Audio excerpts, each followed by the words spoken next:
किससे मिलना है, किससे मिलना है उसे अरबी में बोलेंगे मीनू एबी। मीनू एबी, मीनू एबी का मतलब होता है किससे मिलना है। मीनू का मतलब होता है किससे, एबी का मतलब होता है मिलना। मीनू एबी यानी किससे मिलना है, मीनू एबी यानी किससे मिलना है। अब दोस्तों कहाँ हो, अपने दोस्त से पूछना है। वैनिक, वैन इंता भी बोल सकते हैं और वैनिक भी बोल सकते हैं। वैनिक, वैनिक का मतलब होता है कहाँ हो, और वैन इंता यानी तुम कहाँ हो। तो ऐसे आप दो वर्ड बोल सकते हैं। कहाँ हो को अरबी में वैनिक भी बोला जाता है और वैन इंता भी बोला जाता है। तो और दोस्तों यहाँ पे दोस्तों सामान कहाँ है, सामान कहाँ है उसे अरबी में बोलेंगे वैन फी अगरात।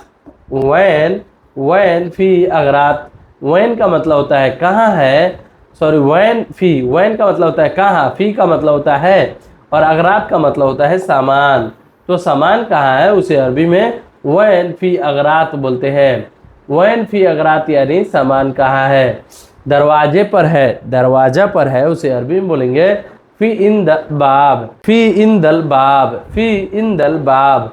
फी का मतलब होता है इंदल, इंदल का मतलब होता है दरवाज़ा, और सॉरी इंदल का मतलब होता है, मतलब इंदल बाब का मतलब, इंदल बाब का मतलब होता है दरवाजा पर।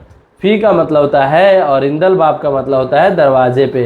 तो दरवाजे पे है उसे अरबी में फी इंदल बाब बोलते हैं। फी इंदल बाब यानी दरवाजे पे है, दरवाजे पे है उसे अरबी में फी इंदल बाब बोलते हैं। मैं ले गया, मैं ले गया उसे अरबी में बोलेंगे अना ए खुद। अना, अना का मतलब होता है मैं, या खुद का मतलब होता है ले गया। कहीं ले जाना उसे अरबी में या खुद बोलते हैं। या खुद का मतलब हो गया ले गया।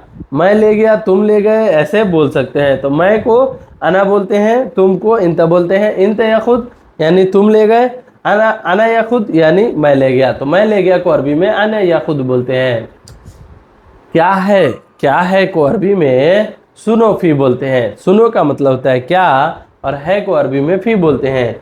सुनो फी यानी क्या है, क्या है को अरबी में सुनो फी बोला जाता है।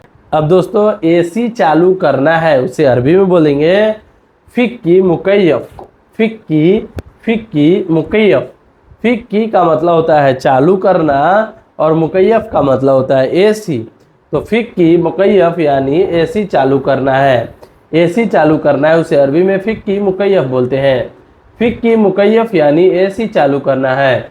यात्रा, कहीं आप जा रहे हो या कपिल जा रहा है तो बोलेगा अना रो सफ़र। अना रो सफ़र यानी मैं कहीं यात्रा पे जा रहा हूँ, कहीं बाहर जा रहा हूँ। तो यात्रा जब भी करेगा तो वो सफ़र बोलेगा। तो यात्रा को अरबी में सफ़र बोलते हैं।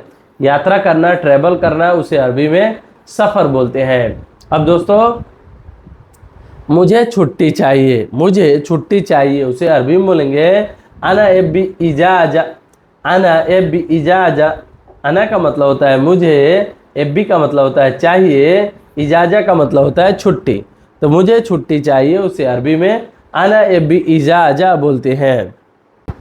अना एबी इजाजा यानी मुझे छुट्टी चाहिए, मुझे छुट्टी चाहिए उसे अरबी में अना एबी इजाजा बोलते हैं।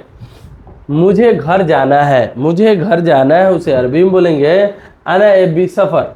अना एबी सफ़र। अभी सफ़र मैं बोला हूँ ना, तो सफ़र का मतलब होता है कहीं जाना है आपको, या सफ़र यानी कहीं मतलब आप बाहर जाना चाहते हो या ट्रैवल करना चाहते हो तो आप ऐसे बोल सकते हो। तो मुझे घर जाना है तो उसे उस सूरत में दोस्तों आना एबी सफ़र। आना का मतलब हो गया मुझे, एबी का मतलब होता है जाना है, और सफ़र का मतलब होता है यानी घर, यानी कहीं भी आप जा रहे हो तो उसे बोल सकते हैं सफ़र। मुझे घर जाना है अना एबी सफ़र, या अना एबी बेत, अना रुह बेत ऐसे भी बोलते हैं। लेकिन मुझे घर जाना है इसलिए छुट्टी चाहिए। तो अगर आप बोले अना एबी सफ़र यानी मुझे घर जाना है। तुम घर कब जाओगे, तुम घर कब जाओगे। अपने दोस्त से पूछ रहे हो तो उसे अरबी में बोलेगा इन तमी तरो सफ़र। इन तमी तरो सफ़र यानी सफ़र की जगह जो है बेत भी डाल सकते हैं। दोस्तों यहाँ पे थे तुम घर कब जाओगे उसे अरबी में इन तमी तरोह बोलेंगे। इन तमी तरो सफ़र, इन तमी तरोह बेत ऐसे भी बोल सकते हैं। इंटा का मतलब हो गया तुम, मीता का मतलब होता है कब, रोह का मतलब होता है जाओगे, और सफ़र का मतलब होता है घर, या आप बोल सकते हैं इंटा मीता रो बेत, यानी तुम घर कब जाओगे। तो दोस्तों ये वीडियो आपको ज़रा से भी नॉलेजफुल लगी हो तो प्लीज़ इस वीडियो को लाइक ज़रूर कर दीजिएगा, और मेरे चैनल पर पहली बार आए तो चैनल को सब्सक्राइब जरूर कर दीजिएगा। चलिए मिलते हैं नेक्स्ट वीडियो में कुछ नए टॉपिक पे बात करते हुए, तब तक के लिए माँ सलामा। माँ सलामा का मतलब होता है बाय बाय।